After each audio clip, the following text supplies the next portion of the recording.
Like when Biggie was going through it in LA, no one would fuck with him. And we was fucking with him. You know, that was our man.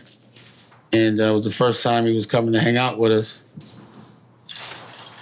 And he came to the video set for Dead Presidents. And I got into a drinking competition with him. And, you know, he's about 200 pounds heavier than me. And if you look at the video, there's champagne bottles empty. And it was just me and him just going bottle for bottle. And it became a thing. Like whenever we met, we would have drinking contests. But I got too drunk. And this was, I guess, the first time we hung out. And the next morning, Jay was like, yo, you wasn't no good yesterday. And he never told me that before. Like, I didn't remember what happened. You know, like, what happened? I called Biggs. He was like, man, you was telling him he was your favorite rapper. And and it was like, so that night I went to the studio because we went to talk to business. I wanted to hire him to perform and have Jay open for him. And we handled our business then. And since that day, every time I would see him, we would have drinking competition. So, you know, when he'd be like, stink, mink, gators, da-da-da-da, that came from me and him having a drinking contest at Bobby Brown's, a concert at the Palladium, and we got into a drinking contest. And this time, I went and threw up behind the curtain, and he threw up on his mink, and they were calling it a stink mink from there. So, I don't know if that equates to a story, but those are 2 for 1. So here's a reasonable doubt story. Oh, here's another one. For Brooklyn's Finest, you know, Clark doesn't want to admit it, but even though he might have, I told him to loop that beat for that record, so I get co-producer credit. He hates that. But there was no hook for it, and it was the last record, and, you know, Jay wouldn't come to the studio to do the hook, so we had to do the hook. And Clark was trying to get me to be Jay-Z, Biggie Smalls, nigga, shit. I was like, I'm not saying that. Get the fuck out of here. And that's why it's like Clark saying it. But, yeah. Here's another reasonable doubt story.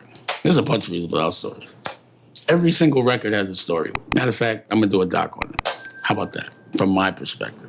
There wasn't no video for Brooklyn's Finest. That's why I was pissed. Me and Cuff got into it like a year or two. Like, why you ain't clear that? That's why I wasn't fucking with Puff for a minute. Because I never understood why he wouldn't clear that video. But then we spoke about it and he explained why. I guess apparently we were in competition. I was like, I've never been in competition with you, bro. Yeah, it bugged that I knew Biggie. You know what I mean? Like, that bugs me out. That him and I were really good friends. My son really liked him a lot. He was a baby.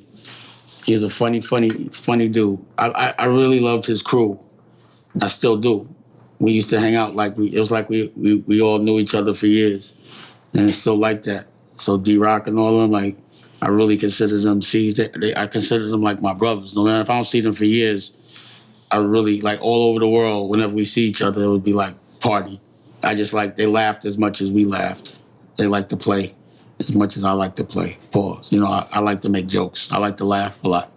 You know, it's funny. People be like, I always look mad and shit. I be like, y'all just don't know me at all. Because I think I'm the funniest nigga in the world. You see what I'm saying? I'm on joke time all the time. You know what I mean? If I'm not laughing, I'm not having fun. If someone's around me that doesn't laugh, they're not around me very long.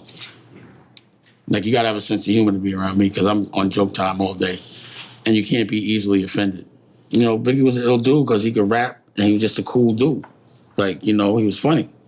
He was real funny. You know what I'm saying? Like, you know, it'd be funny who you would, like, you don't know who's funny. Like, LL Cool J is like a funny guy. Like, there's people that are like funny guys first. Like, I'm known as Dame's a funny guy. They know if you on joke time, I'm with it all day.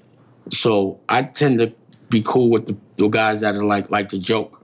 Because when the guys like to joke, they don't get mad when I joke because they give jokes. You can't be mad if you joking if somebody get a better joke to you. And I'm the better joke man.